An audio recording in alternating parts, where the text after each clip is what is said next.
Kabeshi, I think would be ready to start.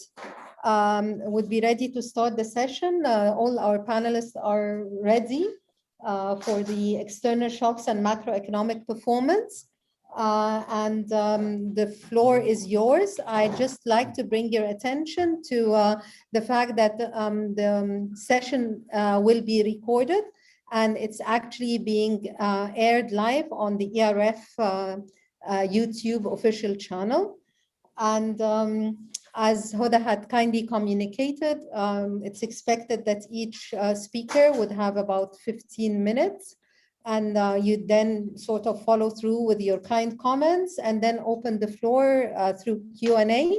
And we'll be there to help with support on the questions as they come in either Q&A or chat, or if people would like to raise their hands to have the floor. The floor is yours, and all the best. Already, thank you very much for inviting me to this, as I discuss on this important session. And I think that per organization, the presenter should present first, and then I will raise comment following each paper. So rather than starting with my overall impression about what the research I've done and what my impression on each of this paper, I guess it would be more informative if each of the presenter presented his scale, and then I might follow with a brief comment on his presentation, and I will also, as I said, will share my comment with the presenter. So if this arrangement is okay, it will be fine with me as well.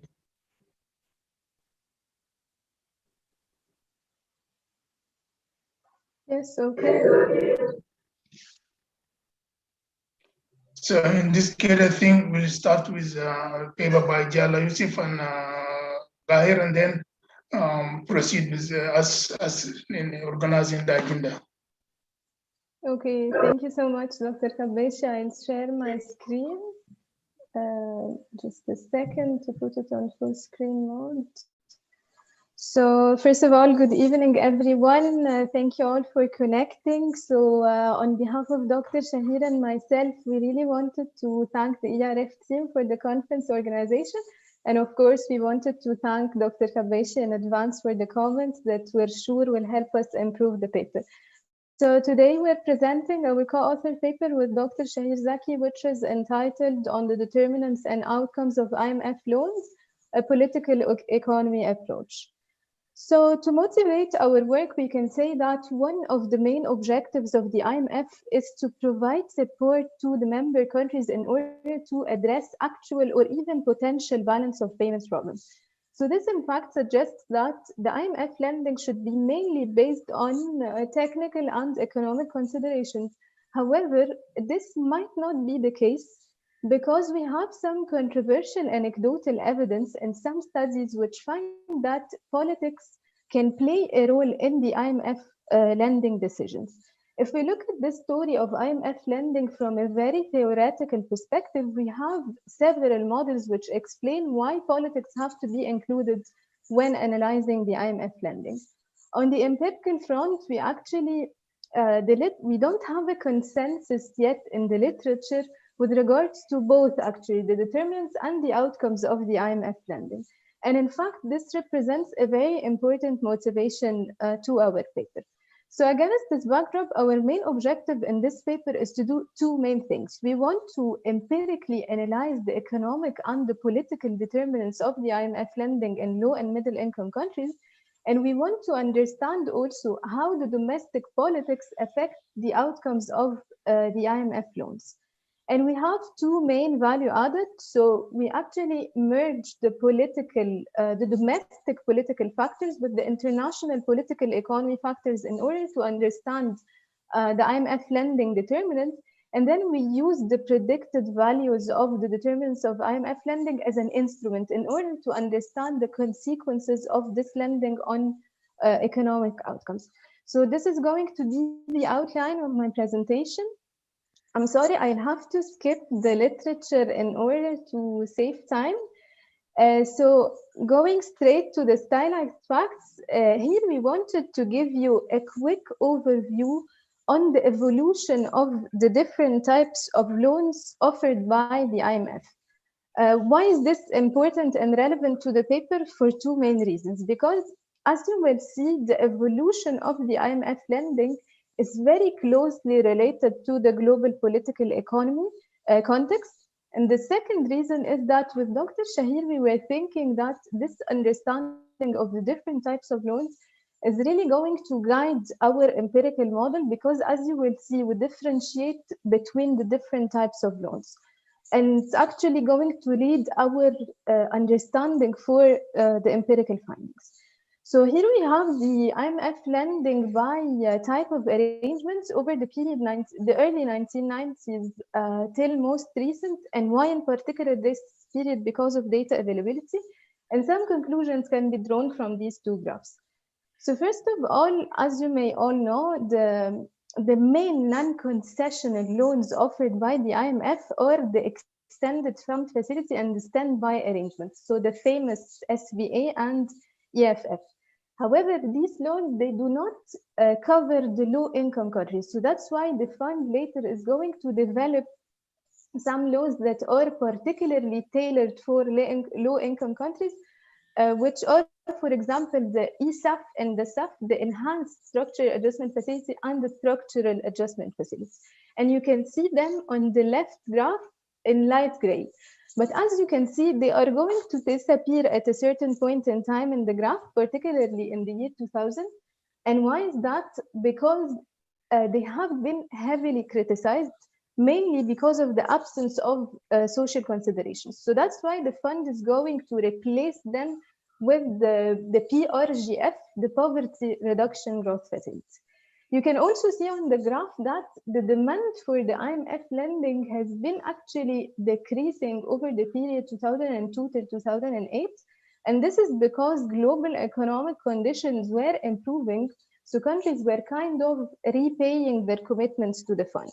But at a certain point in time, in the year 2008, the global economy was hardly hit by the financial crisis. So debates were reinitiated on the role and the legitimacy of the fund. So the fund is going again to respond with some concessional facilities, which are the ECF and the SCF. The ECF is actually the low-income countries version of the EFF. Here we had some thoughts on the IMF lending by region, but I'm sorry, I'm skipping also in order to save time. We wanted to have a sort of a zoom in on the linkages between IMF lending and domestic politics. And we actually thought that the MENA region is an interesting case to look at. So in this table, we have on the one hand, the IMF lending, and on the other hand, the policy scores, which give an indication on the domestic political regime. So two main conclusions can be drawn from this table. So first of all, apart from the regimes that are considered as an interruption or missing and so on, all MENA countries which resorted to the fund over the period early 90s till most recent are classified according to the polity scores as autocracies or anocracies. And by anocracies, we mean the intermediate regimes between autocracy and democracy. We think that this might be because the autocratic regimes, they are less constrained by public opinion, and hence they can make easier negotiations with the fund. The second conclusion is that, as you can see, the demand for the IMF lending has really increased after the Arab Spring uprisings. Of course, there is a strong economic justification for this to correct for the macroeconomic imbalances and so on. However, from a political perspective, an IMF loan can help a government push for the unpopular reforms, which might face some domestic resistance in a way. Now moving to the econometric specification, we're basically doing two main steps. So we first try to understand the determinants of the IMF lending, then we try to understand the outcomes of the IMF lending, and then we have an extension. So I'll explain step by step what we do.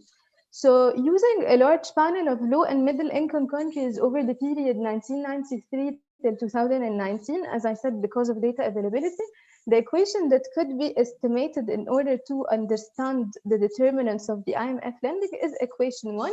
And for the dependent variable, we have the amount of IMF credit obtained by country I in year T. And we basically focus on 4 types of loans. 2 of them are non-concessional, the famous ones, the ones that are mostly covered in the literature, the SBA and the EFF, and 2 concessional loans for low-income countries, which are the PRGF and the ECF. For the independent variables, we have the classic controls for IMF lending, the reserves, current account balance, inflation, exchange rate, budget deficit, and so on. And these variables are actually lagged ones in order to avoid endogeneity problem. However, equation 1 is very likely to suffer from a selection bias. And why is that? Because as you may know, the IMF program, it usually comes as a response to an economic crisis.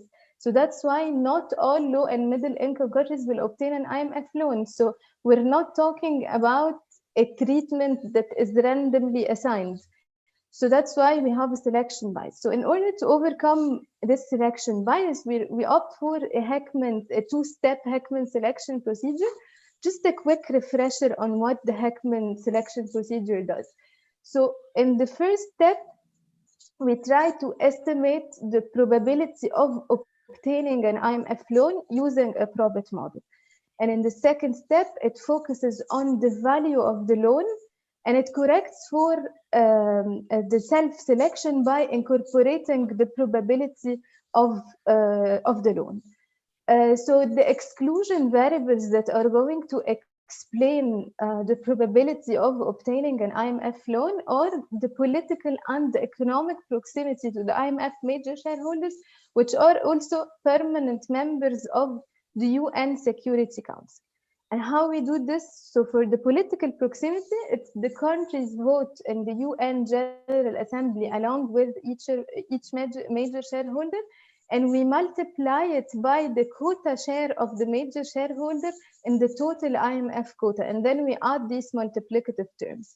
For the economic proximity, we do something with the same rationale, but from the trade perspective. So we use the bilateral trade data. So all this was the first step. Now the second step is that we want to study the effect of the IMF lending on macroeconomic outcomes, and we're basically interested in economic growth.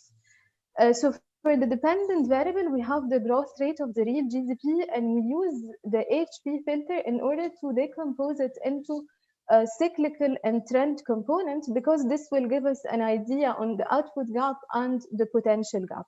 For the independent variables, we have the classic controls, and we have the IMF loan, which is the predicted value of the loan from the Heckman selection model. And then we extend our analysis in 2 ways. We want to look at the IMF loan differential impact on growth depending on the domestic political regime.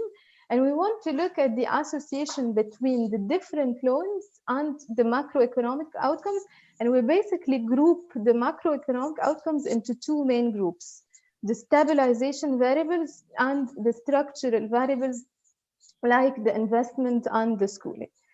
These are our data sources. I don't want to be spending too much time on this, but one very interesting data source that we've been using is the IMF monitoring of fund arrangements. This is a very rich data set on all the IMF loans and all the details related to the IMF lending. So for the empirical findings, we have a lot of findings, so I'll try to focus on the most interesting findings. So here we have the determinants of IMF loans. So to start with, the first step of the Heckman, which is the probability of obtaining an IMF loan. As you can see in the case of EFF and in the case of SBA, the political and the economic proximity exert a positive effect on the probability of obtaining an IMF loan. And I want to remind you that these are non-concessional loans, so their conditionality might be a bit more demanding. For the determinants, the reserves are negatively associated to the probability of, to the value of the loan. And this is an intuitive finding because these loans are provided usually to countries facing an external financing problem. On the fiscal side, the lower the fiscal balance or the higher the fiscal deficit, the higher will be the value of the loan, because again, these loans will help countries consolidate their fiscal stance. So now the impact of the IMF loans on the growth components. Let's focus for now on the growth of the trend component of the GDP, because this gives an idea on the potential output or the long run steady state. A very interesting finding is that the EFF exerts an insignificant effect on the growth of the trend component of the GDP, and the PRGF and the SBA, they even exert a negative effect. This is a very interesting finding because these loans, they might be targeting stabilizing the economy over the short run without really changing its structure, and they might even deteriorate the long run steady state. So now the effect, we want to extend our findings by looking at by controlling for the type of the domestic political regime, and we add a control for the domestic political regime, and we interact the value of the loan with the domestic political regime. So as you can see, again, let's focus on the growth of the trend component. So when the loan is interacted with autocracy, it exerts a negative effect in the case of EFF and PRGF. This is because if we assume that these loans, they have a negative effect on the long run steady state, when we have an autocratic regime, the effect is going to be amplified, because in autocratic regimes, we don't really have much accountability. Same story for the case of anocracy. In contrast, when we have a democratic regime, the interaction of the loan with democracy, it exerts a positive and significant effect in the case of SBA. And this is because, of course, in democratic regimes, we have sufficient accountability, which would lead to better governance of the loan. So now, finally, the final extension that we do to our analysis is that we look at the association between the macroeconomic outcomes and the different types of loans. So our results in case of the SBA confirm actually the stabilization effects of the IMF loans, because inflation decreases, the reserves increase, the exchange rate depreciates. For the PRGF, we have actually more or less the same conclusion. So the stabilization variables are affected by the loan, while the structural ones, such as the investment and the schooling, are not really affected by the loan. And when we interact the democracy by PRGF, some of the macroeconomic outcomes improve, such as the current account balance and the inflation. And the same conclusions for the EFF and the ECF. So to conclude, our main findings show that the economic and the political proximity to the IMF major shareholders matter for the likelihood of obtaining an IMF non-concessional loan. Most of the loans seem to exert an insignificant or even a negative effect on the trend component, on the growth of the trend component of the GDP. So this is because loans, they might be stabilizing the economies over the short run without really improving the long run steady state. democratic regimes improve the effect of lending on economic growth and on other outcomes, structural variables such as investment and schooling do not seem to be significantly affected by these loans. Some policy thoughts. We think that this paper is like really timely and important because the current context of COVID, of course, reinitiates the debate on the role of the IMF. Of course, the developing countries, including MENA countries, are more vulnerable to the crisis. So this crisis requires pragmatic solutions with international coordination. And we think that the IMF is supposed to play an important role along with, of course, domestic stakeholders. And I thank you on this note, I thank you for your attention.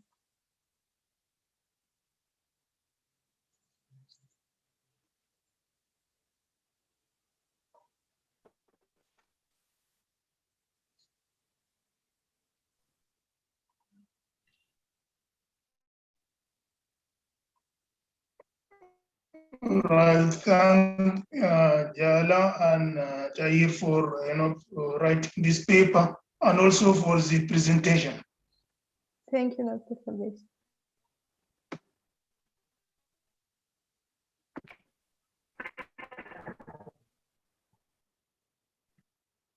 Dr. Kabeshi, are we ready to proceed with the second presentation? No problem here. Yes? As you like, if you like me to go in the end, that is fine with me. So let's first hear the three presenters, the other two presenters, and then I will comment on the papers. That should be fair enough. Okay, thank you. Thank you, Dr. Kabeshi. Okay, so we're ready for the second presentation with Dr. Tuhami Abdelkhale and Dr. Dorothy Bokan-Fuso. I hope I got that right. I'm sure I got it wrong. No, it's okay. Thank you. No problem. And good afternoon to all. Do you see my screen? Yes. Yes, perfect. Thank you. Then thank you for the invitation to present this paper. As I mentioned previously, I will speak in French, but the slides are in English. And of course, the question could be asked in English or in French, even in Arabic, I think, because my co-author is with me at my side. Then I will switch in French now. Donc, l'article que je vous présente s'intitule Impact of Tax Reforms in Applied Models, which functional forms should be chosen for the demand system, theory and application for Morocco. C'est un travail que j'ai fait donc avec mon collègue, le professeur Abdelkhale de l'INSEA. Donc, au niveau du contexte économique, en mai 2019, le Maroc a présenté lors d'assises, a fait plusieurs recommandations lors des assises sur la fiscalité, a fait des recommandations pour regarder l'impact d'un changement de régime de TVA sur le pouvoir d'achat des Marocains, sur la pauvreté et le bien-être des ménages. Donc, c'est dans ce contexte que l'on se positionne. Au niveau de la théorie économique, microéconomique, pour évaluer ces impacts, nous avons besoin de choisir une fonction d'utilité ou un système de fonction de demande. Dans la littérature, on trouve évidemment plusieurs systèmes. Certains sont relativement simples à estimer ou à calibrer, mais ces systèmes ont souvent des propriétés qui sont peu réalistes, alors que de notre côté, on va avoir des systèmes de demande qui vont être beaucoup plus flexibles et qui vont mieux approximer le comportement des ménages. Mais la contrepartie, évidemment, c'est qu'ils sont plus difficiles à estimer ou à calibrer. Donc, quand on est modélisateur, quand on veut modéliser ces changements de comportement, on est face à un dilemme. Soit on choisit quelque chose de simple, mais est facile à estimer, mais qui reflètera mal, finalement, les changements de comportement. Donc, on est dans ce contexte-là, dans cet article, c'est précisément de donner un éclairage sur ce dilemme. Donc, dans l'article, nous proposons une approche et nous proposons de comparer deux systèmes de demande. Le premier, évidemment, c'est un système très simple qui est dérivé d'une fonction d'utilité de type Cobb-Douglas. Et dans un deuxième cas, on va utiliser un système de demande qui est beaucoup plus flexible, mais qui se révèle être aussi plus complexe. C'est le système de demande de type Constant Difference Elasticity. Donc, on va développer une approche hybride d'estimation et de calibration pour approximer les paramètres du système de demande CDE et également les élasticités qui découlent de ce système. Et on va appliquer cette méthode pour évaluer l'impact de réforme de la TVA sur la pauvreté au Maroc. Et on va à la fois, évidemment, regarder, faire ces simulations pour faire des recommandations en termes de politique, mais aussi comparer les deux systèmes et voir si on a un avantage à utiliser un système de demande qui est plus flexible. De notre point de vue, cet article a trois principales contributions. La première est une contribution théorique, puisqu'il s'agit de développer une approche économétrique et numérique basée sur les fondements microéconomiques, comme je vais l'expliquer un petit peu plus tard. Une deuxième contribution est d'ordre empirique, puisque nous l'appliquons sur des données marocaines, donc un cas réel. Et finalement, on a également une contribution qui est plus orientée politique, puisque à travers cet article, il est possible de faire des recommandations éclairées et robustes au vu des résultats que l'on a obtenus. Donc, quelques généralités sur le cadre théorique. Bien souvent, les modélisateurs sont obligés de choisir de manière ad hoc des valeurs pour les paramètres qui sont utilisés en modélisation. Donc, on va s'appuyer sur d'autres études. Et évidemment, ça peut poser un problème. Et si on veut capter la transmission des effets de politique au sein d'une population qui se révèle être hétérogène, il va être important de choisir un système de demande qui va être flexible et qui va permettre de refléter les changements de comportement. Et c'est spécifiquement cette situation, on est dans cette situation quand on est dans un contexte de microsimulation ou de modélisation en équilibre général calculable, par exemple. Donc, dans notre cas, nous avons choisi de comparer deux systèmes de demande. Comme je le disais, un premier système qui est très simple, c'est le système, une fonction d'utilité de type Cobb-Douglas. Donc, ici, évidemment, je n'insiste pas sur les formes fonctionnelles à la fois de la fonction d'utilité et du système de demande qui découle de cette fonction d'utilité. Les particularités, bon, la fonction d'utilité Cobb-Douglas, c'est le système qui découle, vérifie des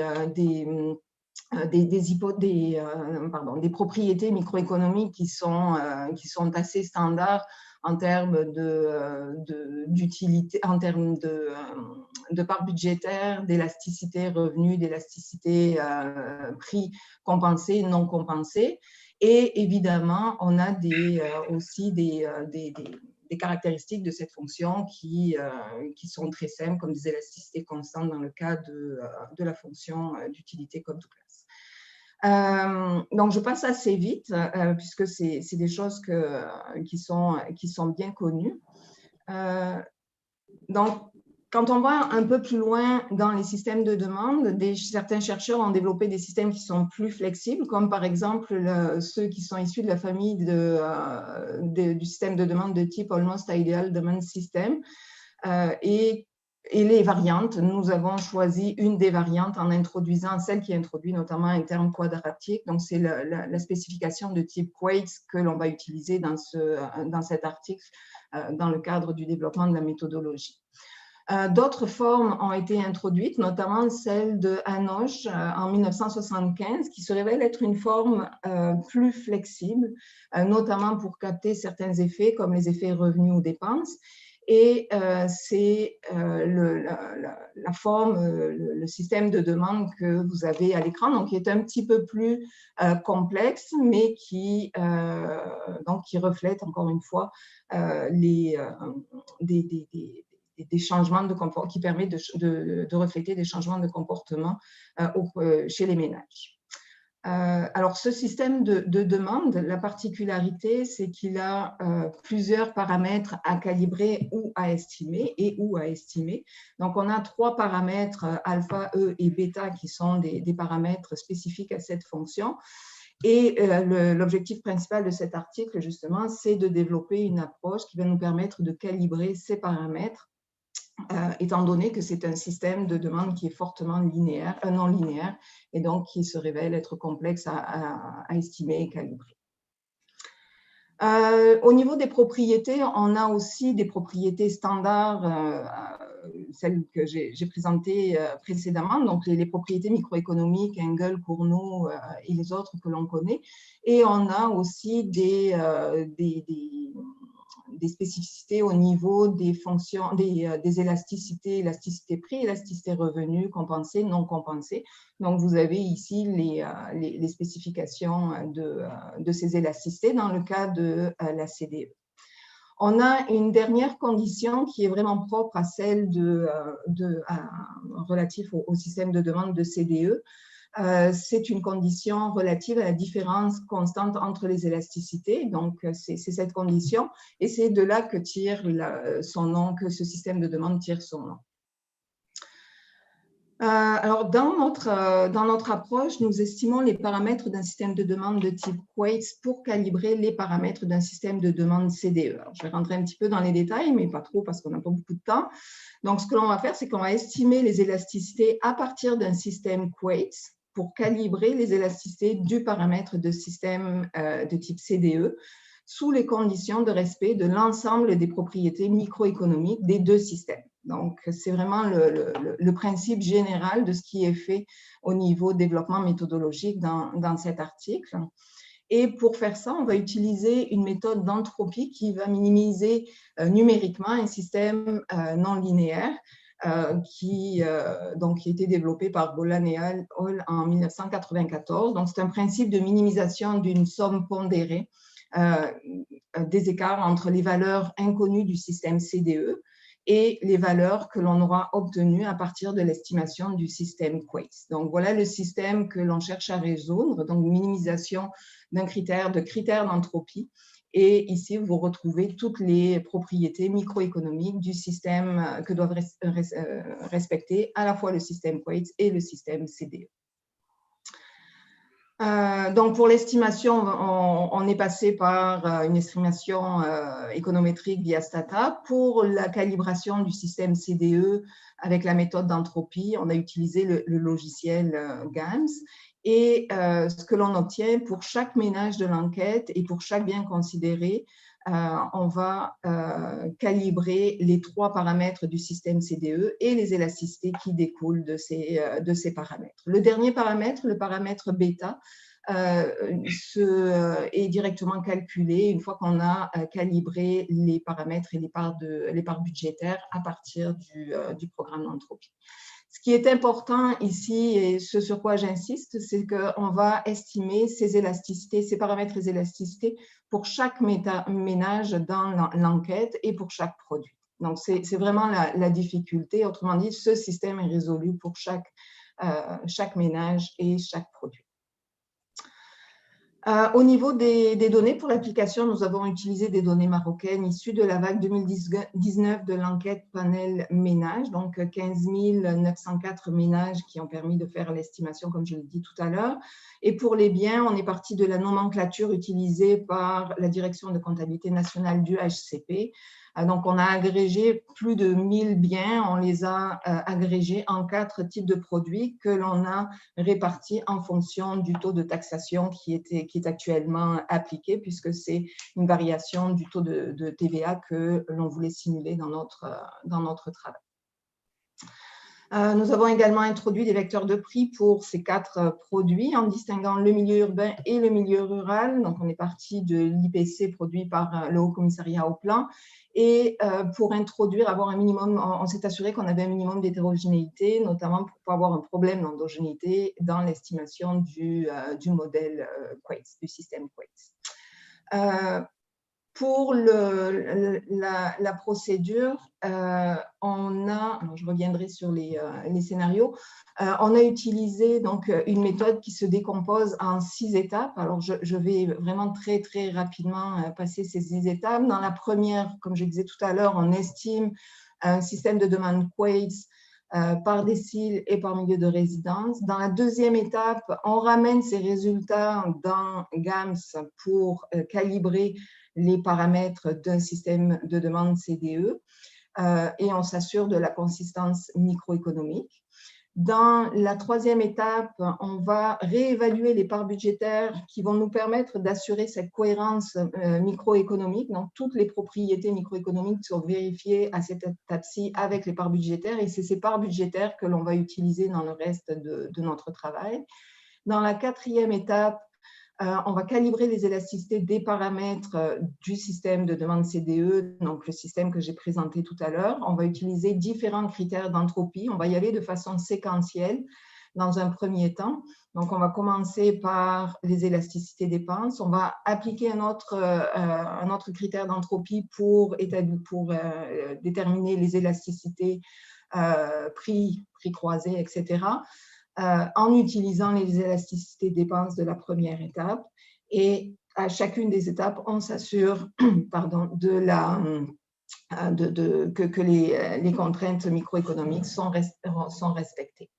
Finalement, dans une cinquième étape, on reprend l'ensemble de notre système et on recalibre tous les paramètres en prenant pour valeur de départ les valeurs qui ont été déterminées dans les étapes précédentes. Et on finit la calibration du dernier paramètre, le paramètre bêta, comme je disais, qui est calculé tout simplement à partir des paramètres calibrés aux étapes précédentes. Donc voilà, en gros, c'est les 6 étapes. Donc je passe assez vite à l'application. Donc, pour l'application, on a développé un modèle micro-simulé en équilibre partiel. On a classé les biens, comme je le disais tout à l'heure, en fonction des taux de TVA et on a appliqué des chocs exogènes sur ces taux de TVA. On a évalué l'impact de 4 réformes possibles à partir des réformes qui avaient été proposées lors des 3e assises dont je parlais en introduction. Et on a également considéré des changements au niveau des dépenses des ménages. Donc, il y a des changements au niveau des taux de TVA, mais on a aussi considéré le pouvoir d'achat des ménages en regardant si leur budget augmentait, restait constant ou diminuait, étant donné donc, ces 3 cas que l'on a voulu regarder. On a 12 scénarios pour illustrer notre méthode. Le premier scénario, donc ici vous avez le statu quo au niveau des dépenses, la diminution des dépenses des ménages et l'augmentation. Donc ça, c'est les 3 blocs que l'on a, mais pour chacun des blocs, on a 4 simulations. Le premier scénario abolit les produits exonérés. Donc, tout ce qui est produit exonéré qui n'est pas taxé à l'heure actuelle, on l'a passé à 7%. Et on se retrouve, donc on a laissé les autres taux tels qu'ils étaient. Donc, on se retrouve avec 3 paliers. Dans la deuxième simulation, enfin le deuxième scénario, on a appliqué un taux unique à 12% pour l'ensemble des produits. Dans le troisième scénario, on a 2 paliers de taxation à 10 et 20%. Et finalement, dans le dernier scénario, on a un taux unique, encore une fois, mais cette fois à 20%. Donc, on le fait 3 fois. Donc, on a 12 scénarios. Alors, comme je disais, notre objectif, c'est de comparer les résultats obtenus en supposant deux systèmes de demande, le système CD et le système CDE. Les changements, alors les points que vous voyez ici dans les équations représentent les changements des variables par rapport à la situation de référence, donc l'écart entre la situation de référence et la simulation. Les principaux changements passent par les prix dans le modèle, quel que soit le système de demande. Pour la CD, on a des parts budgétaires du ménage qui vont être constantes. Donc, en rouge, vous voyez les différences que l'on va observer entre les 2 systèmes de demande. Donc, des parts budgétaires ici qui vont être constantes, quelles que soient les dépenses et et les prix pour les parts budgétaires.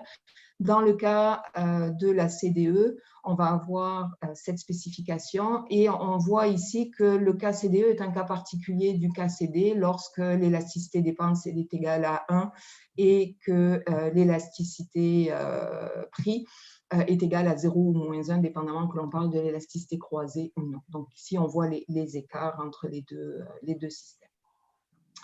Au niveau de l'analyse d'impact, de l'analyse distributionnelle, donc on a regardé en termes de pauvreté monétaire et d'inégalité, on évalue l'impact sur la pauvreté de façon ponctuelle avec un seuil relatif, 50% de la médiane. On le regarde au niveau national, au niveau par milieu rural, milieu urbain. Et nous avons également calculé des intervalles de confiance pour regarder la significativité dans les augmentations à la fois des taux de pauvreté, ou enfin, les variations des taux de pauvreté, et l'écart entre les deux systèmes de demande. Et finalement, nous avons également mené une analyse en termes de dominance stochastique pour comparer les deux systèmes de demande. Dans l'article, on s'est limité au FGT0 et au cas national puisque c'était la méthode que l'on voulait mettre de l'avant, et les résultats sont sensiblement les mêmes avec les autres indices de pauvreté ou d'inégalité utilisés. Donc, au niveau des résultats, c'est le seul tableau que je présenterai rapidement. Pour les scénarios qui laissent la dépense inchangée ou qui réduisent les dépenses des ménages, on observe une augmentation de la pauvreté par rapport à la situation de référence. Donc, la pauvreté augmente significativement, peu importe la simulation qui est faite. Et ça s'explique par le fait que les produits qui sont peu taxés, notamment dans le cas 1, qui sont peu taxés ou exonérés, sont surtout consommés par des ménages qui sont pauvres à la base. Donc, une hausse de taxation sur ces biens-là fait en sorte qu'on a une baisse de pouvoir d'achat et une augmentation de la pauvreté. Au niveau de quand les dépenses des ménages augmentent en même temps donc, que les simulations qui sont faites, on voit que c'est seulement lorsqu'on a un taux de TVA unique qui est porté à 20% que l'on va avoir une augmentation de la pauvreté. La variance des élasticités dans le système CDE et CD, quand on compare les deux, on voit que, enfin, on a un meilleur ajustement dans les changements de fiscalité des ménages. On voit que les élasticités fixes dans le cas de l'ACD fait en sorte qu'on a systématiquement un effet qui est plus fort dans le cas de l'ACD par rapport au cas de la CDE, et ça provient justement de cet ajustement rendu possible avec la flexibilité du système de demande de type CDE. Donc, ça montre que les élasticités jouent quand même un rôle crucial dans l'adaptation des comportements des ménages. Par contre, ce que l'on voit aussi au niveau de nos résultats, c'est que dans les réformes, les 3 premières réformes, les écarts entre la CDE et la CD ne sont pas significatifs. Donc, en fait, les résultats obtenus en termes de taux de pauvreté se trouvent systématiquement dans les intervalles de confiance qui ont été calculés. Donc, pas d'écart significatif entre la CD et la CDE pour des faibles chocs. Par contre, quand le choc est un peu plus important, quel que soit l'effet sur la simulation qui est faite sur les dépenses, on a un écart significatif entre le système de demande CD et le système de demande CD. Donc, le gain de précision apporté par la CDE grâce à la flexibilité n'est pas observé pour toutes nos simulations, mais il faut garder à l'esprit que c'est peut-être aussi dû à notre agrégation dans les biens et aussi notre cas d'étude. Donc, on ne peut pas généraliser ce résultat. Au niveau de l'analyse de dominance stochastique, ce que l'on voit, c'est que au fur et à mesure que la ligne de pauvreté ici augmente, on va avoir un écart qui s'accroît entre les deux systèmes de demande. Donc, si on a mis le résultat pour la 4e simulation, donc quand on a un taux de TVA qui augmente à 20% pour tous les biens, on voit que finalement l'écart entre les deux systèmes s'accroît au fur et à mesure que la ligne de pauvreté se déplace vers la droite. Et on voit aussi que systématiquement, la simulation, enfin, quand on regarde le système CD, on a une surestimation de l'effet par rapport au système CDE. Donc, ça nous confirme ce qu'on avait observé dans le tableau précédent. Donc là, je vais aller à la conclusion. Donc, avec des chocs modérés, le gain d'utiliser un système de dépenses CDE semble faible, encore une fois, dans notre application.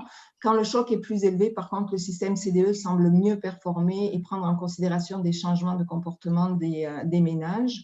Il semble toutefois que ces effets différenciés, il peut y avoir des effets différenciés grâce à une meilleure estimation des élasticités, notamment quand on veut évaluer l'impact de politiques publiques. Les résultats concernent la comparaison entre deux systèmes de demande. Même si le résultat est ce qu'il est, a priori, ce n'était pas évident d'obtenir ce résultat. Donc, ce qui est important de retenir, c'est le rôle crucial des élasticités et le fait d'utiliser CD, on pourrait surestimer les effets, qu'ils soient positifs ou négatifs. Donc, ce que l'on croit, c'est qu'il est important d'aller plus loin dans cette étude, notamment en introduisant des effets d'équilibre général pour regarder les effets induits. Et puis qu'il serait intéressant aussi de systématiser cette approche pour faciliter son utilisation, donc en termes d'implémentation qui se révèle être quand même un petit peu laborieuse. Voilà, donc je vous remercie et je laisse la parole.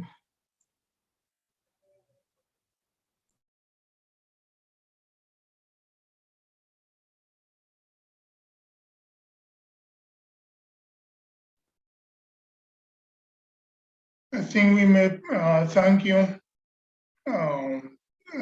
for a nice paper and presentation.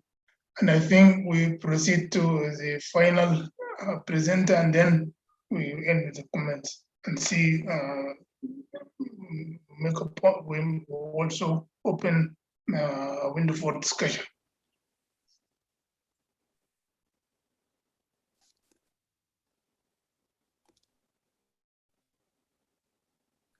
Asil? Thank Yes. you, Dr. Kabashi. Asil, that's the right presentation material, right? Exactly, yes. Okay, the floor is yours. Okay. So, hi everyone. First of all, I don't know if you are seeing me or no, or not yet. We can see you. You can see me? Okay. So. Can you see the presentation? Yes. Good. Yeah, okay. So, hi everyone. First of all, I would like to thank everyone who contributed to the organization and the management of this forum. Every year, frankly, I'm doing my best to be one of the participants of this forum. So I'm glad to present our paper, co-authored with Dr. Mohammed Trabelsi, and to be able to share with you today some analysis and result about bank performance facing in GCC countries facing oil price shocks. So we know that over the past decade, GCC countries enjoyed large external and fiscal surplus, as well as rapid economic expansion thanks to the booming of oil prices. And we know that despite the economic diversification strategies adopted in all GCC countries, oil revenues remain the main driver of economic growth in the region. In fact, oil and gas sector contribute to account more than a half of real economic output and more than 70% of budget revenue and export earning, even more in some countries. So, of course, with lower oil prices in recent years, especially 2009, 2014, and recently with the pandemic, so coupled with high volatility, surpluses have turned into deficits and growth has slowed again. So this raised concern about fiscal sustainability and macroeconomic stability. And as you said in chart 1 and chart 2, it showed clearly how the drop in oil prices had affected negatively economic growth, even in the non-oil sector, and contributed to large fiscal and external deficit. Okay, but now the topic that we want to discuss is how the oil price affect the banking sector. And we know that with higher oil revenue, the government spending can easily allow abundant liquidity in the banking system, which gives strong confidence in the private sector. That's why the sharp decline in oil prices, as well its volatility, especially recently, have put more pressure on the banking sector, which caused contraction in liquidity, slowdown in demand for loans, and therefore affecting banks' performance and profitability. And we can easily see in the chart number 3 and chart number 4 how the performance of the banks, credit growth, or even return on equity or return on assets, how this fluctuated and affected negatively when the oil price goes down. However, what we start to notice recently, that despite in recovery in oil prices and government revenue, domestic credit growth remain weak in many banks of the region. So we can conclude, and it's obvious in many regions and in many banks, that not all banks were affected by the oil price shocks in the same way. So the impact vary from bank to bank and from a country to a country. So given the importance of oil sector, for sure we find in the literature a large number of papers that analyze the main channels through which bank behavior is affected. However, most of those papers have only focused on the impact of oil price fluctuation on bank performance. What we want to do in this paper is to focus more on the main factors that give more resilience to the bank to face the oil price shocks. So to do this, we select from the IMF and even BankScoop database more than 92 banks from the 6 countries in the GCC region over the period 2002 and 2017. So frankly, we want to capture two years, so 2008, 2009, and the drop starting mid-2014, 2015, just to know how those banks in the region react or faced the oil price, and how their main characteristics play an important role to be resilient or to be affected during these shocks. So after adjustment, the final sample include 77 banks over the period 2022-2017, which could be considered as a big sample compared to many papers existing in the literature. Then, in order to reflect the performance of the banks according to the availability and reliability of the data, we select 3 main dependent variables, namely lending growth, ROA, which is a return on assets, and ROE, which is a return on equity. And for independent variables, we select the classic or the standard bank's characteristic, which are the size, liquidity, and the capital adequacy. Then in order to take into consideration the characteristic or the specificity of each country, we select some macroeconomic variables, namely real GDP growth, inflation, and interest rate. Okay, and because we focus on how the bank performance react to the oil prices, so we select also the oil price growth, and we add a variable that it's neglected in many papers, which is the oil volatility. So we know that even with an average oil prices like what's happened in 2009 or in 2017 or 2018, sometimes, yeah, the price is higher than the year before, but it's volatile a lot. So it can easily go from 30 to 80. This is what's happened in 2016 and happened again in 2020 during the pandemic. So it's good to see again how the volatility impact the performance of the banks. for some estimation purpose, we add some dummies variables. I will try to explain and present those dummies when we arrive to the econometric model.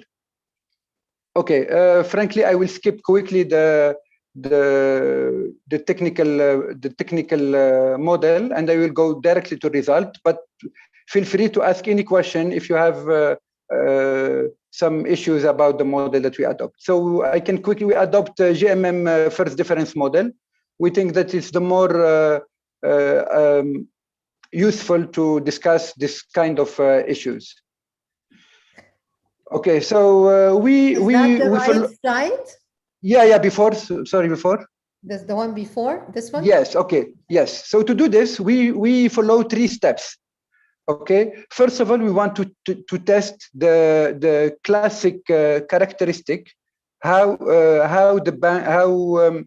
this standard classic characteristic play a role in being resilient or be affected negatively by the oil price. Then the second phase is to try to discover or to test other characteristics, like, for example, the ownership. We know that this play an important role in GCC countries. Many banks owned by state, so they act differently than the fully private banks. We know that some banks take more risk than others, so it will be important to test the risk taken in our model. And third factor, which I consider is very important in our region, is the type of the bank, Islamic or conventional bank. This is very important. Then the third and the final step, okay, after assessing the role of the oil price and oil volatility in the bank performance, we want to see or to assess exactly what's happened during the periods of low oil prices.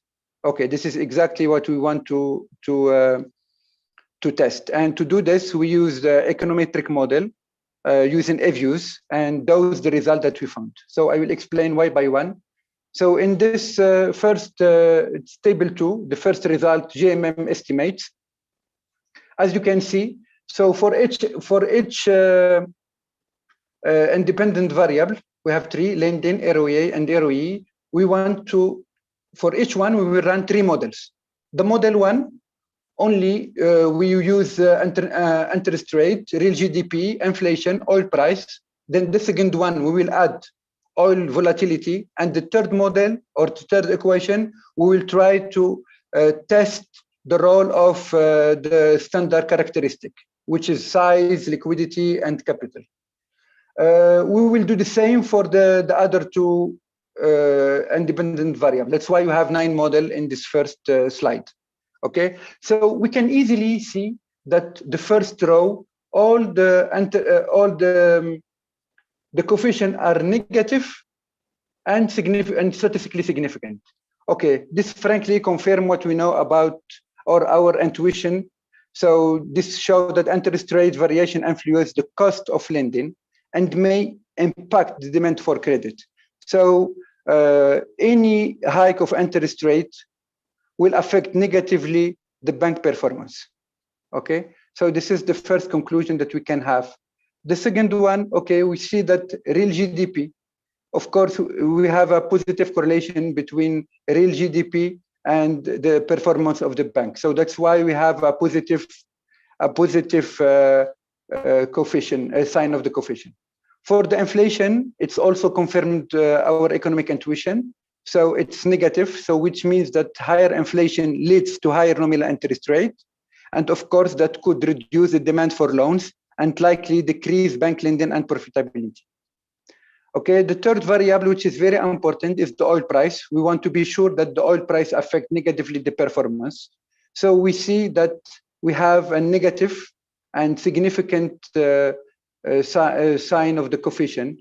So which means that an increase in oil prices boosts government revenues and therefore improve bank liquidity and then increase the performance accordingly. Okay, the second or the next variable that we want to test in this paper is the oil volatility. Okay, so we just find that the oil price affect positively the performance. So we want to test what about the oil volatility. So the oil volatility, it's affect negatively. So higher volatility is likely to affect the stability and the sustainability of the government revenue. So exactly the government, they don't know how to plan their spending during the year because the oil price is volatile. So that's why this will impact their revenue and of course their spending, then of course the liquidity of the banks, which put more pressure on banks' profitability. Okay, so now we will test finally the characteristic, the bank classic characteristic, size, liquidity, and capital. We found that for the three dependent variables, lending, ROA, and ROE, they have a positive sign. So we can conclude that small and undercapitalized and less liquid banks find it harder to improve their credit performance compared to large and well-capitalized banks that could be, they can be more resilient to the oil price compared to the small ones. Okay, in the next step, so the next slide, please. No, number 2, please. Previous this one. Oh, no, before, please. Yes, this one. So in this one, we will test other factors, which is as I present. So take a risk, the type of the bank, Islamic or conventional, and the ownership. Okay, to do this, we try to analyze the impact of the interaction between oil price and those factors. So as you can see in the table, we add different variable, which is oil price multiplied by the risk, oil volatility multiplied by the risk, to see how the taking risk banks can be resilient to the oil price. And then we do the same for the Islamic, non-Islamic, and for the state-owned banks. And we do this for the three dependent variables. Okay, to go directly to the result, but feel free to ask me any question if you want to more details. So we can see a significant positive coefficient of all interaction terms with oil price, which means that oil price, higher oil price boosts banks' lending and profitability. We can see a negative sign of interaction variable with oil price volatility, which show that high volatility makes difficult for banks to sustain a stable performance. We can find also that higher risk-taking banks increase their lending in response to an increase in oil prices. Of course, they want to benefit from the high liquidity.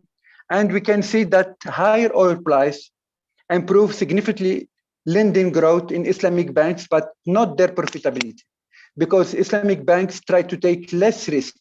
So they try to be more careful even during the high oil prices. Okay, so that's why for the state ownership banks, we can see state-owned banks, we can see that there is a positive effect of state ownership on the bank performance during episode of higher oil prices. Okay, I think that those results are very important, and the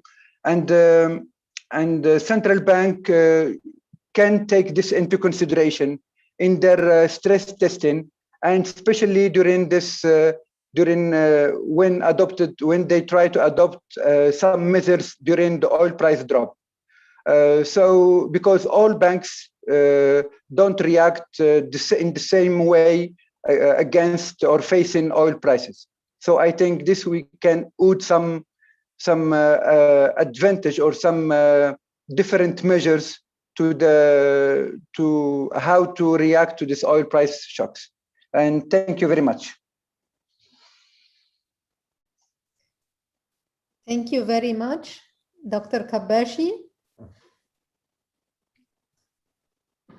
Now I think we can start.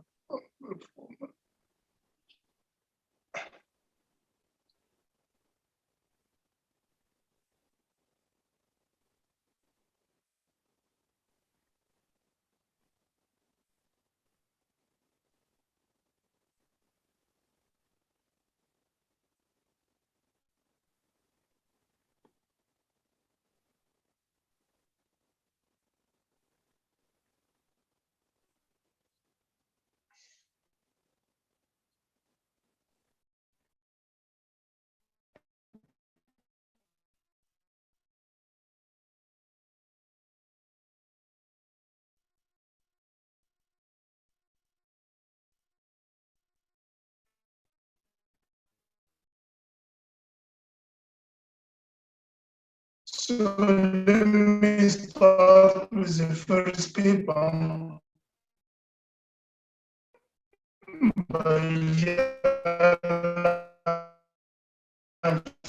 Dr. Kabashi, your voice is breaking up. Do you want to, if you close the camera, it might help a bit? First, general, very interesting research in the region, and also the three papers use very rich and extensive data set. Dr. Kabashi, your voice is breaking Yes. up. Your voice is breaking up. Can you just switch off the camera? It would help with the connectivity. If I close the camera? Yeah, the camera. It might be a better voice. Yes. Yeah, all right. So, Dr. I think Kabashi, I'm so sorry for interruption, but you are sharing the comments, the screen that you are sharing, the document that you are sharing. It's a sealed paper. So would you please so this share? is, yeah, I think, let me read it once more. If you can kindly share the Word document with the comments on our paper.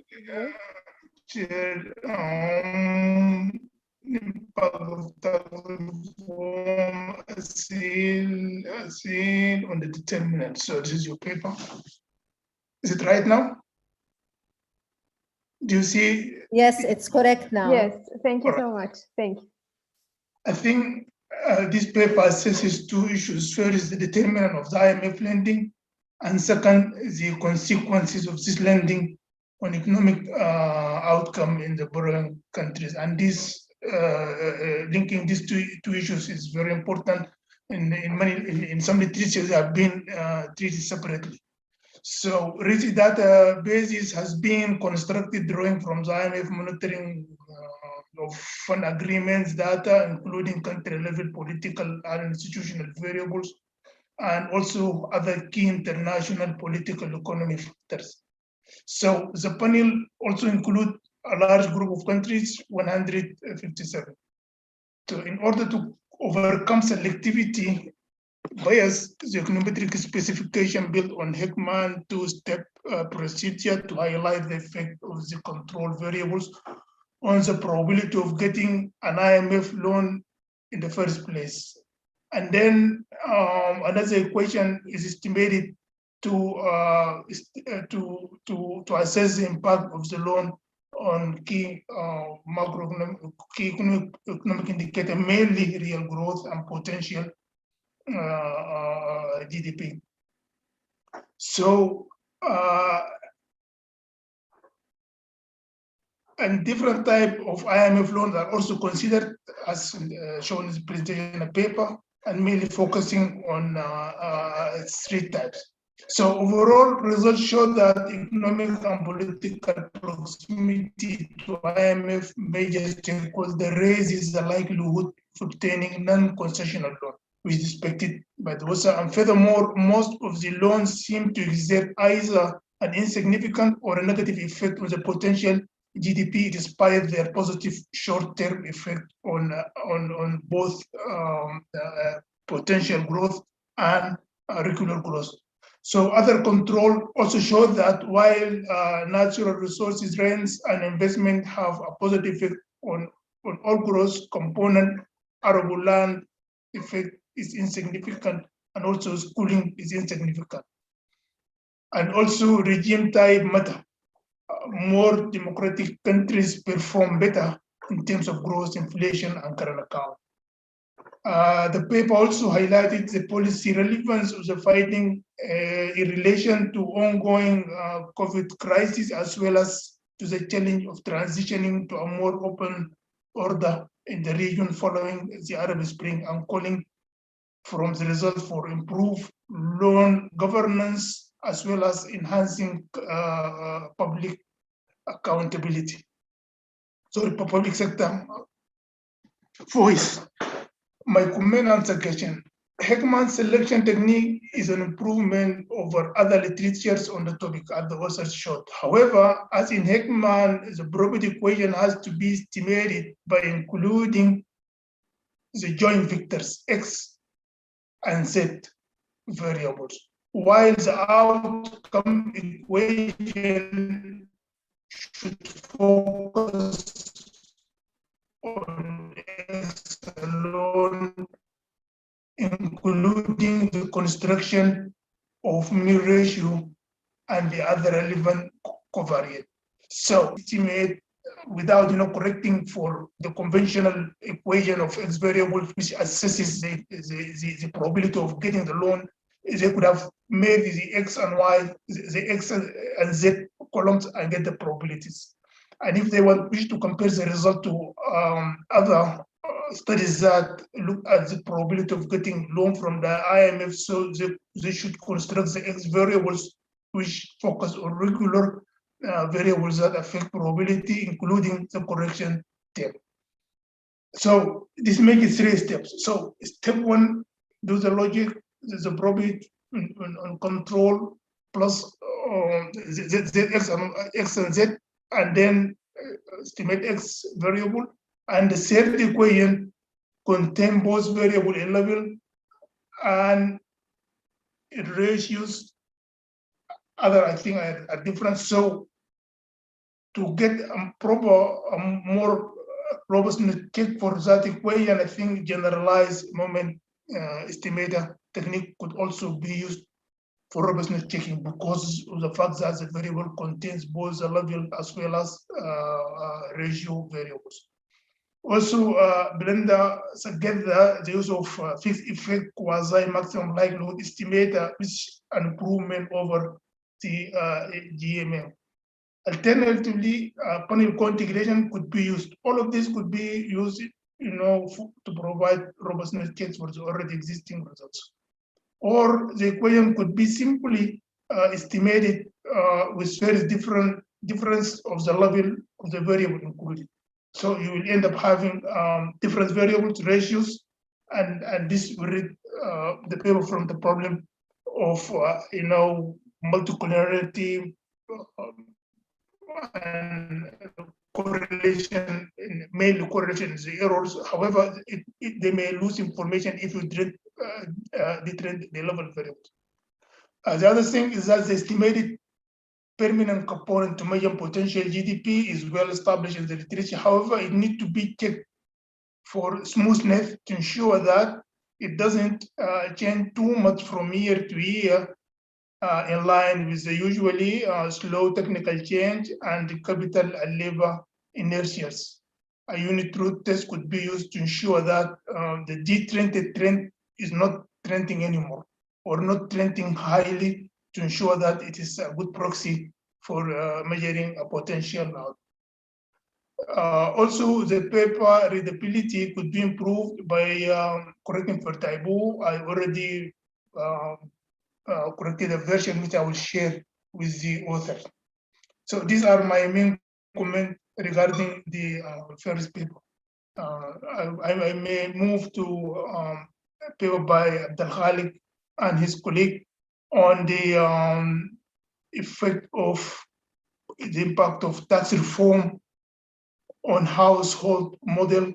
And there is a question which macro system to use and how to overcome some of the estimation problems that are encountered in related literature. So overall, the paper highlights the importance of specification of household demand systems for empirical evaluation of the impact of tax reforms on the household welfare, especially the poverty incidence, which is an important research issue. And to that end, it compares the result from specifying and estimating a simple but less realistic Cobb-Douglas with a more complex but more realistic constant difference elasticity demand system. Here, hybrid method is used based on the estimation of quadratic almost ideal demand system, and the estimated elasticities are then used to calibrate those of the CDE system using gross interpolate. Then the paper evaluated, constructed and evaluated 12 scenarios simulating the impact of different VAT rates on different household expenditure. Overall, it had been shown that firstly, high VAT raises the poverty incidence, hence crucial subsidy reform should devise a mechanism for better targeting the poor. Secondly, negative expenditure shocks also raise poverty. However, the poverty incidence is systematically higher under the Compl system, suggesting that CDE system should be used, especially when the shock predicated on the policy effect is expected to be high. I think these are very interesting results and also have policy relevance. My comments are general and aim to improve some presentation issue and as well as the readability of the paper. Overall, the paper, as I said, has raised and addressed interesting theoretical and empirical issues on the impact of tax reforms on the household welfare using survey data. And then it has been shown that the choice and specification of the demand system matter.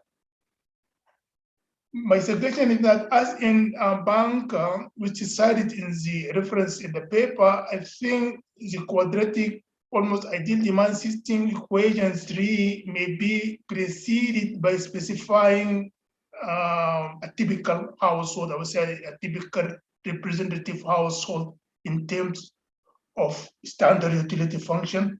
And then the duality representation could be used of ranks to give a ranks 3 demand system, which can be expressed in the article notation as in my equation 1, where P is a vector of commodity prices, M total expenditure, A, B, C are respectively translog and homogeneous degree 0 Cobb-Douglas function of prices B. And now equation 1 in the paper together with equation 3, 4, 5, and 6 define the quadratic almost ideal demand system as, I think this will at least for casual reader will find the utility function acronym to make that we are dealing with the representative household welfare, and maybe some structure could be put on that, assuming that the household maybe living forever or even facing probability deaths of 50%. It will not change the utility presentation, and it will be consistent with different log transformation. Now, reducing inequalities through more progressive tax is an important policy option in Morocco. And since the estimate of inequality measured by Gini are already available in the paper, I think it would be more informative to examine the effect of progressing from 0 VAT to 20 VAT bracket as used in the article to assess the impact of different VAT rate on inequality.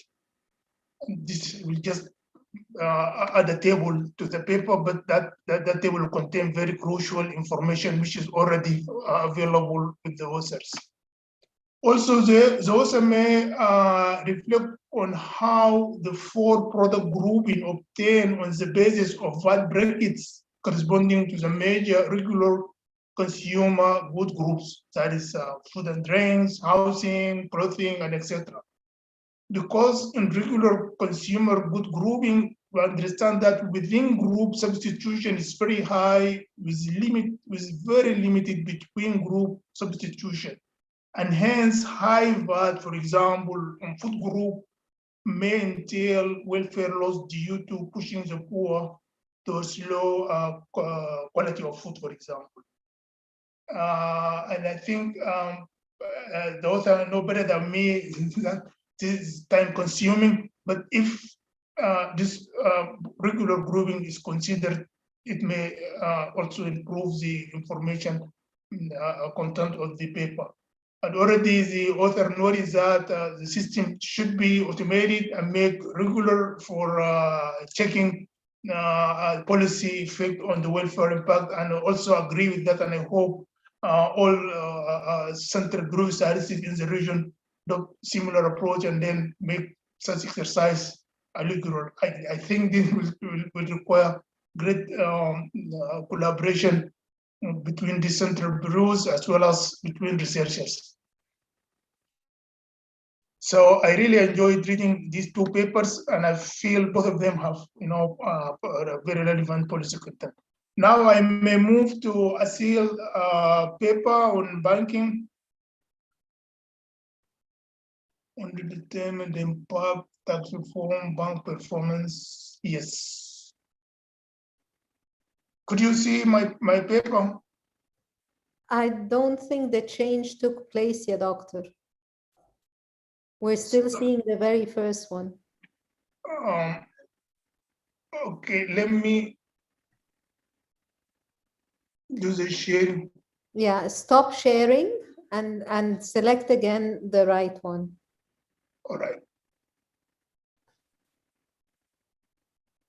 Resume share. No.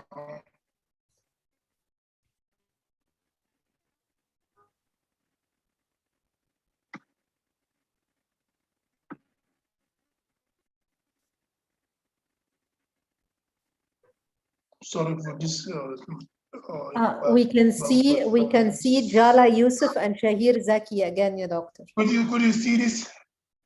Now share.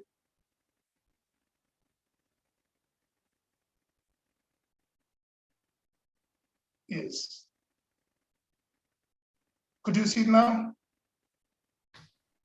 Yeah, you can see share. us now, yes.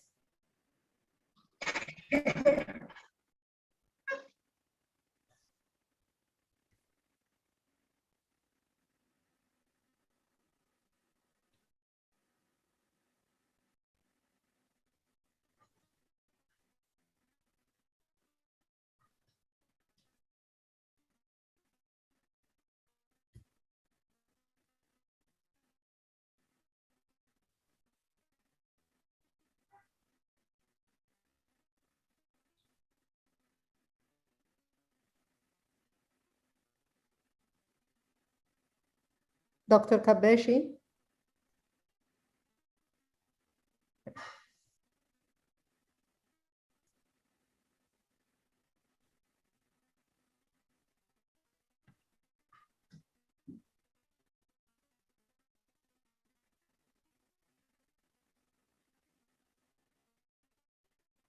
Do you see the paper now? The line is very, it's disconnecting. We can't hear you.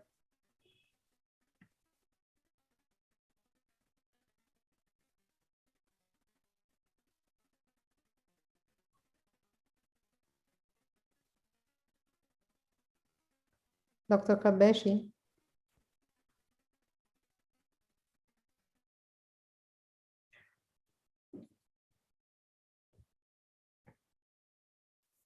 I think we may have lost Dr. Kabeshi.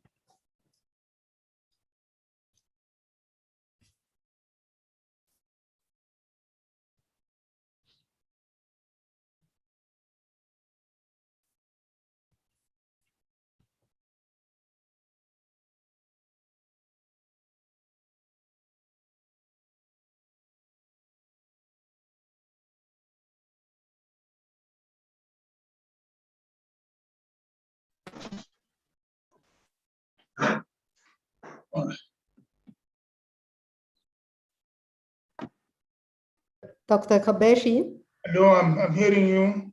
Good. All right. Can I proceed by reading this comment maybe? Yes, it might be a good idea to have a better quality. Yeah.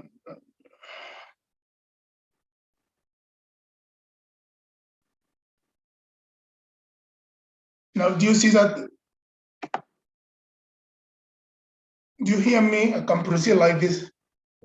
Yes, we can hear you well. All right.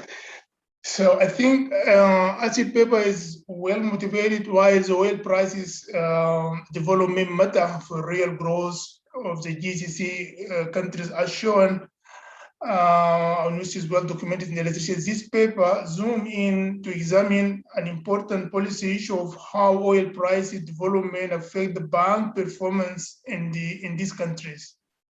Indeed, the banking and financial sector is a major driver of real growth in the GCC countries. Accordingly, the conceptualization and analysis of the channels that transmits the impact of the oil growth and volatility to the banking sector and hence to the rest of the economy become very important.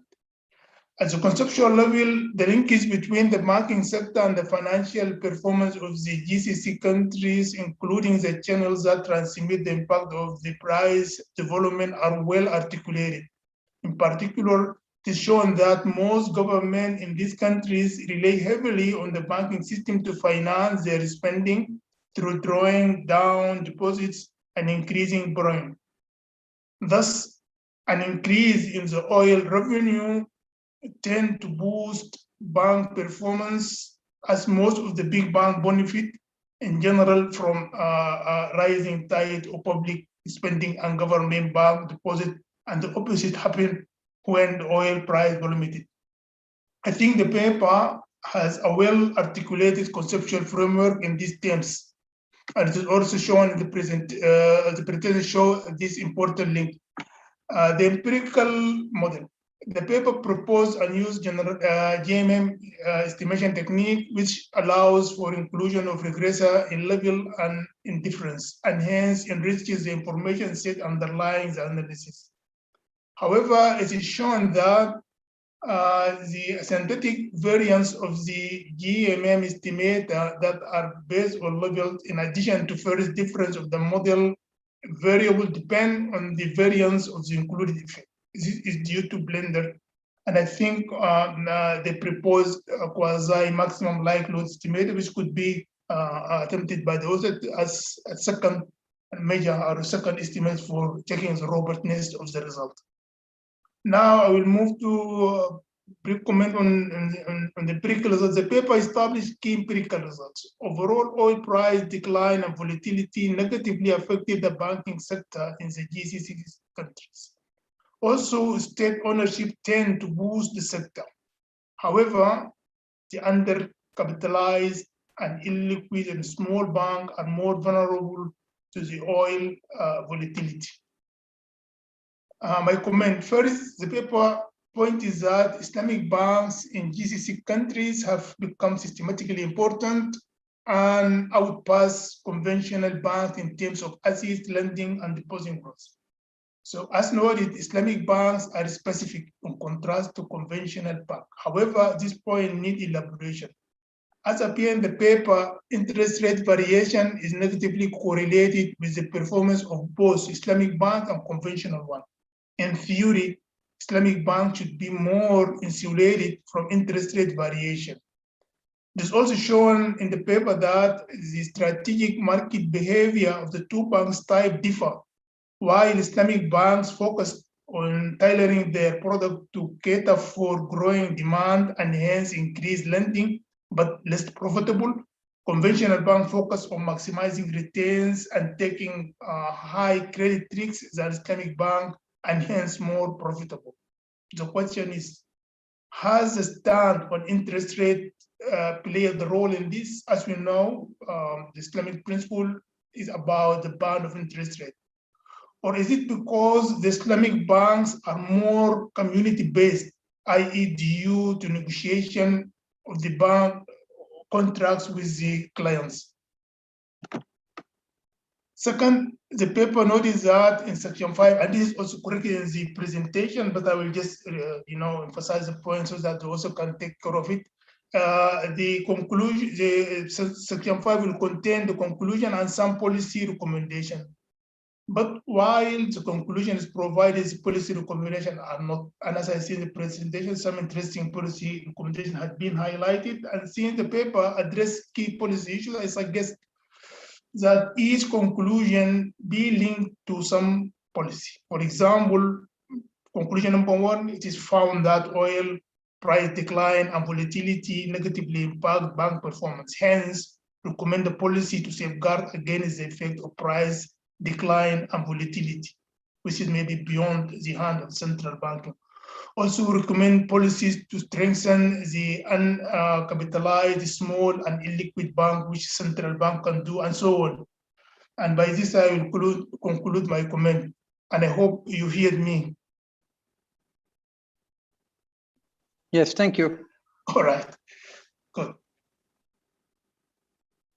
Thank you, Dr. Kabashi. Thank you ever so much.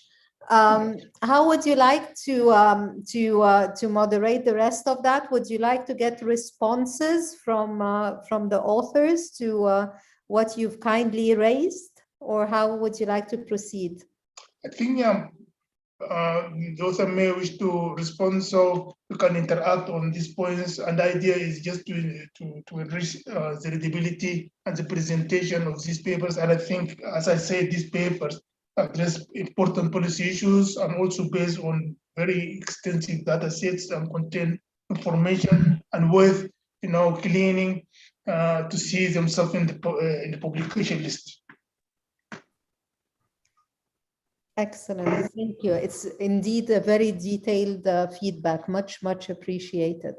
Would you like to give the floor back to the authors in the same way we started? So we can start by Jala and Shahir. So yes, we may proceed, and also let me say hello to Shahir, I see now, and also Dr. Ibrahim Manager. Yes. Thank you, Dr. Kabashi. It's a pleasure to see you, and thank you for Also your detailed and constructive feedback. I just want to go quickly through some comments. So first, I totally agree with you on the importance of making the paper more readable, and that we have to improve the write-up itself. In terms of the GMM and the fixed effect quasi-maximum likelihood, I think we have to try this in order to see whether our results remain robust or not. For the panel co-integration, it will be difficult to do it because we don't have a long time span for each country, and we have a lot of missings also for each individual of the panel that we have. So that's why it will be difficult to run a panel co-integration, given the fact that the time dimension is smaller than the individual dimension that we have in the data set.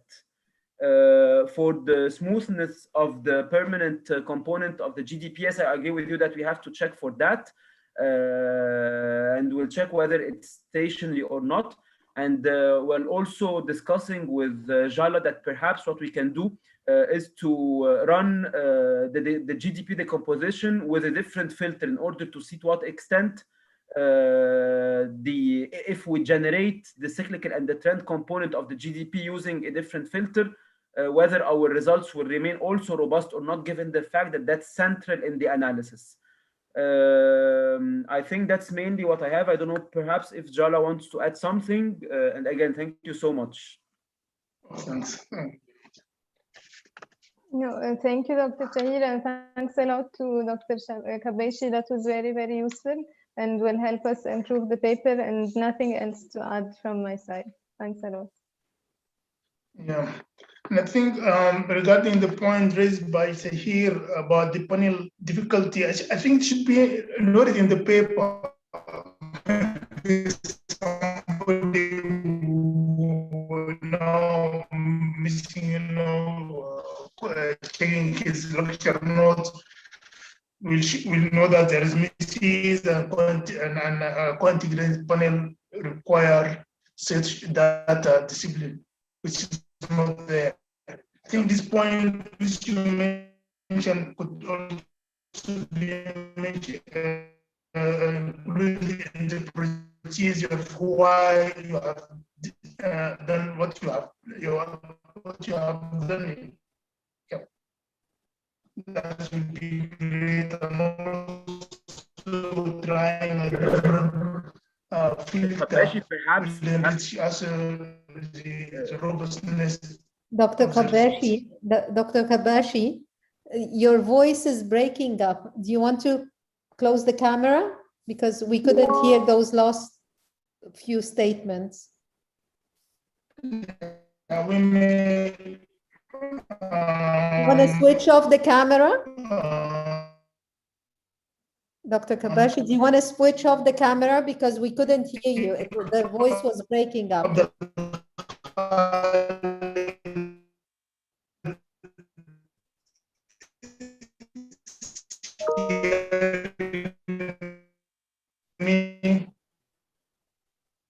Dr. Kabashi?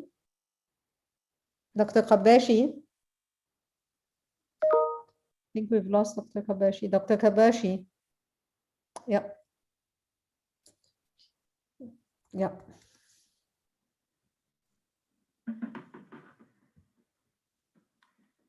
Technology challenges. Perhaps if we have time, I have a question for Tuhami and Dorothée, if I may. Absolutely. Oui, bien sûr, vas-y. Merci Dorothée et Tuhami pour cette excellente présentation. J'ai juste, en fait, ce sont deux questions, ce ne sont pas de commentaires en fait.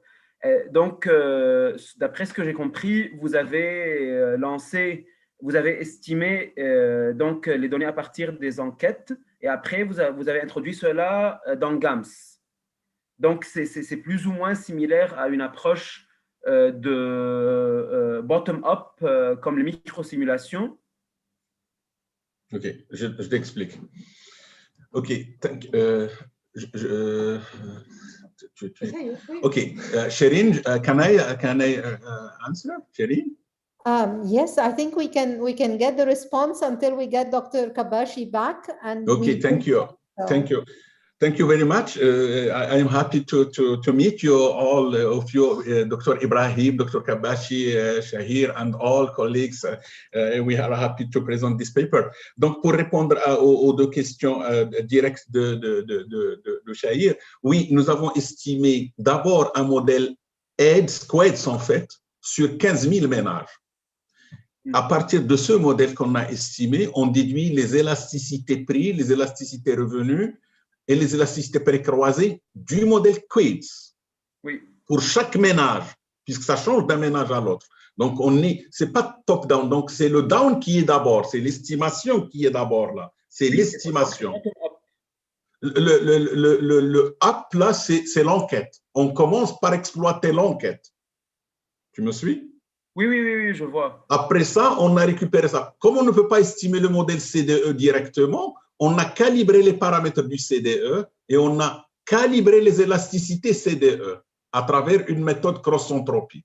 On est toujours dans micro-simulé. Après ça, on fait un choc. Comme on connaît les biens que chaque ménage consomme, en fait, on les a agrégés en 4 biens, et comme on connaît les chocs sur les TVA, on a déduit les variations des demandes de chacun des biens pour chaque ménage.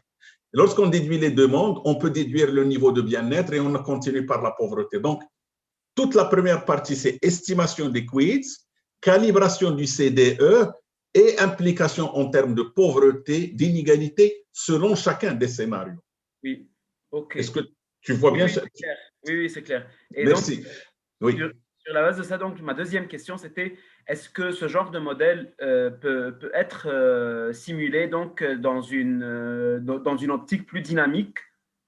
Qu'est-ce que tu appelles dynamique? Dans le temps? Dynamique séquentielle, en fait, c'est-à-dire dans le temps. Ben, ça dépend qu'est-ce que tu appelles dans la deuxième période, dans le choc, qu'est-ce que tu introduis? Qu'est-ce qui change d'une période à l'autre? C'est le revenu? Non. Qu'est-ce qui change dans la période suivante? Donc, ce que vous faites maintenant, c'est plutôt de la statique comparative. Donc, vous comparez avant et après. Tout à fait. Oui. Donc, je veux dire, si par exemple, au lieu de simuler l'impact de la baisse de la TVA avant et après, donc sans TVA et avec TVA, donc par exemple, une baisse graduelle de la TVA, comme par exemple ce qui a eu lieu en Égypte. Donc, on a réduit par exemple les subventions sur l'essence entre 2014 et 2018. Donc, c'était une baisse graduelle.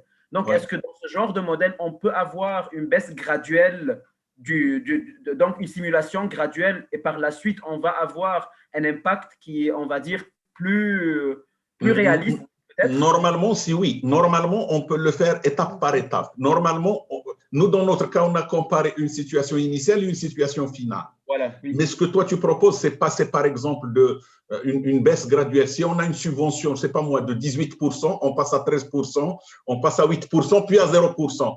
La réponse est oui, on peut le faire. Mais on ne l'a pas fait dans notre cas, puisqu'en fait, nous, c'était un papier méthodologique. L'exemple qu'on a appelé, c'est juste une application. Oui. L'objectif n'était pas l'application au départ. Oui. Au début, c'était la méthodologie qui n'existe jamais, qui n'a pas dans la littérature calibration du système CDE de la façon dont laquelle nous l'avons fait. Oui, oui, c'est mais on peut, si on peut collaborer, on peut faire le cas de l'Égypte dans le sens que tu dis, avec l'arsenal que nous avons développé. On peut voir au niveau de l'IRF si on peut développer entre votre équipe et nous, avec Dr Ibrahim, si on peut réfléchir avec une méthodologie. La méthodologie qu'on a développée et l'appliquer pour l'Égypte, c'est très bien, ça serait excellent. Dr Ibrahim, I cannot translate for you, but if Shahir, you can translate. Doctor, we're talking about the simulation that they did in their paper on the effect of removing the tax on value, the value-added tax actually. And my question was, instead of having a comparative static approach where we compare the situation before and after the shock, whether we can have a smoother shock, meaning that we can remove the subsidies, for instance, not immediately, but over the span of 3 or 4 years, like what happened in Egypt when we removed the oil subsidies between 2014 and 2018. So then to him, he was saying that perhaps we can see whether we can develop such a project with ERF, and we apply it on other countries like Egypt or other countries where we can have this, we apply their methodology that's innovative, but in a more dynamic approach where shocks are recursive or gradual. Okay, I think that would be great. Actually, even Sudan has experienced lifting of oil subsidies, even though it was done in a drastic way. I think this must have applicability to several other cases, and I think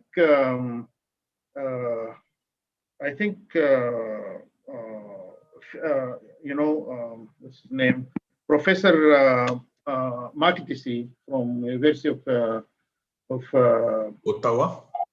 Yeah, from University of Ottawa. Yes, I think he has done something of that sort, comparing lifting subsidies on petroleum products and on food, and he found that actually food tends to be pro-poor, but petroleum products are actually pro-rich. And I don't know the methodology he used, but I think this is, I remember vaguely.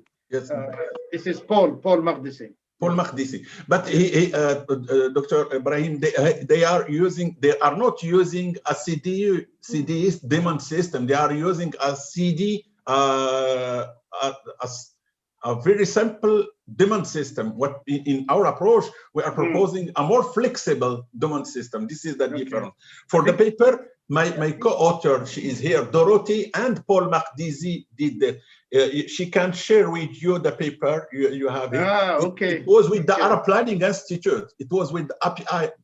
It's a paper with the Arab Planning in the Journal of Development of Economic Policy. It published in the API review, in the Arab Planning Institute review. Dorothy shared with you the paper. And she is my co-author for this paper. Okay. Okay. I think Kabashi came briefly, but then we lost him again. Yes, you're right. Thank you, Shahir. Thank you, Shahir, for your comment. Thank you. Thank you. I just have one question to Shahir and Jala. First of all, it's great to see you, Jala. Are you in France or back in Egypt? Dr. Ibrahim, I miss you a lot. I'm in Paris this month for the PhD. Okay. It's so great to see you virtually, and I'm so happy you've attended the presentation. Thank you. Thank you so much. I really enjoyed it. My question is whether you wanted to, or you might like to think about difference in difference analysis, treating the IMF loan as a treatment, but not a random treatment. So, you might, because I think I agree with Dr. Kabashi in that in Heckman's type model, you actually use the whole set of regressors in order to estimate the probability. So I wasn't sure why you used only the political connections. It's not very clear, actually. It seems to me the paper is very detailed, very informative, but then you didn't actually elaborate a little bit more about the methodology you are using, which I think makes the paper less accessible, actually, in terms of the methodology. Perhaps just to clarify, perhaps a minor point on that. Actually, for the Heckman selection model, our exclusion variable, I mean, we use different variables, but our exclusion variables that identify the probability compared to the next stage of the effect of the loan itself was the political proximity that we measured through the similar votes with the main IMF shareholders. So that was the exclusion variable that explains, I mean, the first stage of the Heckman. And based on this, what would be the effect of the loan? So I don't know if I'm clear or not, Dr. Ibrahim. Because I think at least the version of the Heckmans that I was familiar with, and we used back in the 90s to assess the impact of structural adjustment, the World Bank structural adjustment, is actually you control not only for the, in order to estimate the probability that a given country will undertake a structural adjustment loan, which is similar to the IMF, is actually controlled for the changing conditions, economic conditions, as well as you control for exclusion factors. But my point is that I think you need to explain a little bit more the methodology, because the paper is very heavy on the empirics, which is very good. You know, so very substantial details and so on. But I think, you know, you need to pay a little bit more attention to explain the methodology, which is the other thing I wanted to raise is the results regarding democracy. I think you might want to look at the analysis of Ishaq Dewan on the political economy, because his argument was that authoritarian regimes are very effective in reining on the macro stability. They can achieve macro stability very, very strongly and efficiently. But because they eschew private sector participation, they are not likely to be very effective in terms of growth.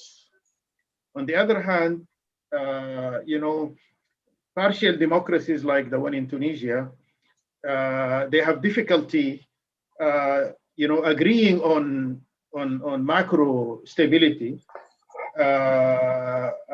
But then the private sector has, they are very open to the private sector. So they may or may not be able to succeed on growth, not because private sector is not involved, but because of the macro stability. And so your results on democracy and autocracy and so on, you might want to add some political economy consideration from that perspective. I think Abashi is back now. Yeah.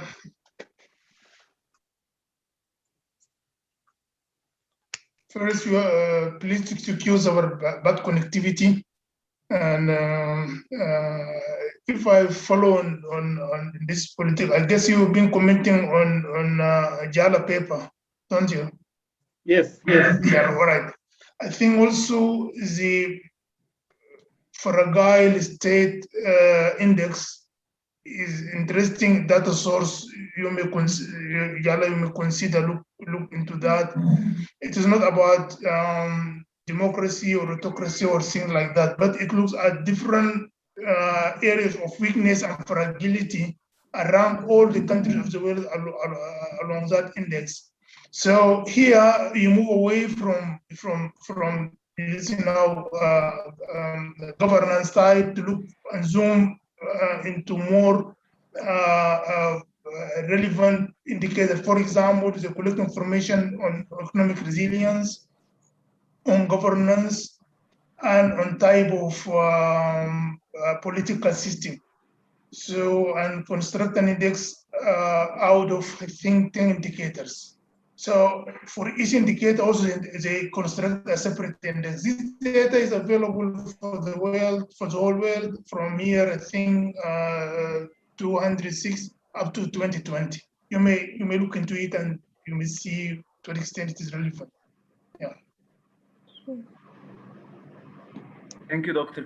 Kabashi, and thank you, Dr. Ibrahim. Unfortunately, I have to leave because I have a lecture from 6 to 9, so I have to leave now. Okay. It was great to see you all, and we'll see you in the next session. Thank you. Thank you. Thank you. Thank you ever so much. Do you want, any of the authors, speakers want to react to Dr. Kabashi's kind, detailed feedback and comments? Hi. Hi. Yeah, so thank you very much, Doctor, for your comments. I really appreciate it. I like that you appreciate the paper and the topic. It's a very important topic, especially right now, and how some banks can be resilient to the oil price shocks. Thank you for your comment about the distinguish between Islamic and conventional bank. Frankly, even if the approach of is different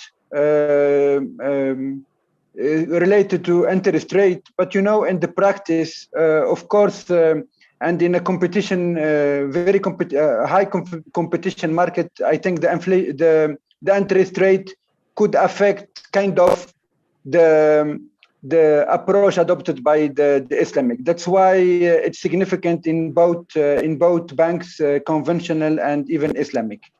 For the policy implication, frankly, it's a very difficult. Okay, the results are very good, but to have a very accurate, very right to the point policy recommendation, it's very difficult, given that many authorities should be involved.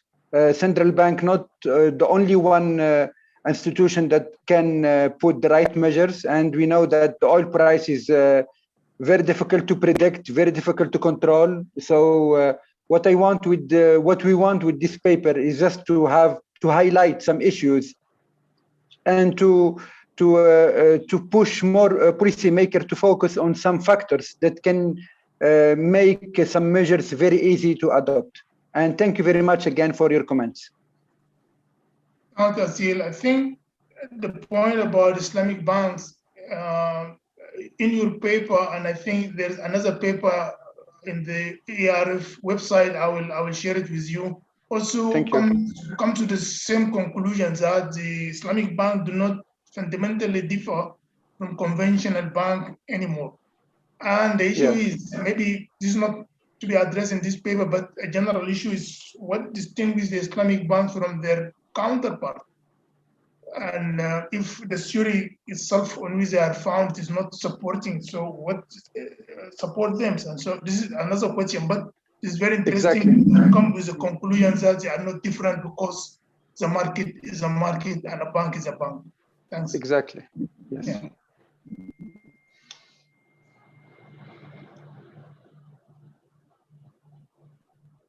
Also, I would wish to hear from Abdul Khalik whether he's going to make the estimator automatic. Yes, we are looking. Thank you, Dr. Kabashi. We are looking how can we make that more automatic. It's so difficult. If we can experiment this methodology with another countries, perhaps Egypt or others, and we have to perform in our GAMS program and to share that with other colleagues. It will be good. One problem you raised before is that the number of group of products we try, because when we are using optimization in a micro simulation model, the possibility to use more products is difficult. We try with 9 products in group of products. It cannot be done for a numerical problems. That's why we are using only 4 products and grouped with that level of taxation we have observed. We know if we can do with more products, it can be more clear, but we cannot do that for a numerical limitation and numerical constraint. This is why we are using only 4 products in our aggregation. Other than that, thank you very much for your comment. We have all the results for the inequality. We have the results. I think we can add a table for the impact on the inequality, all in the poverty and in the inequality in national level, urban and rural area. We have the result for that, and we can add the table in this. Thank you very much for all of you. Thank you, Dr. Kabashi. Thank you for your comments. Thank you. Thank you. Yeah, thanks.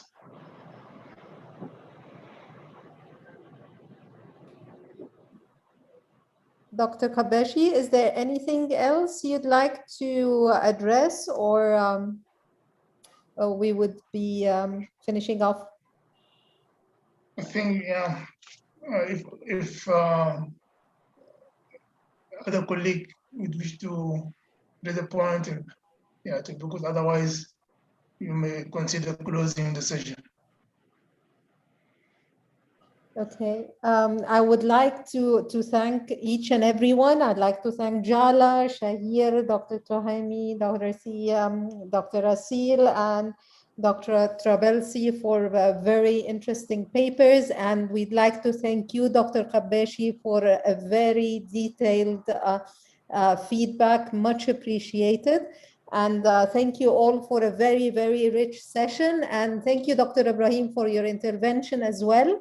I know the topic is very close to your heart, and so I'm very grateful for the intervention, and we'll be seeing you in other sessions as we go along. So. Okay. Well, thank you, Dr. Sadiq, for the organization. Bye-bye. Thank you so much. See you, everybody. Thank you, Dr. Ibrahim. Bye. Okay, Thank you, great Dr. to see you. Kabashi. Great Bye. to see you all. Bye. Bye-bye.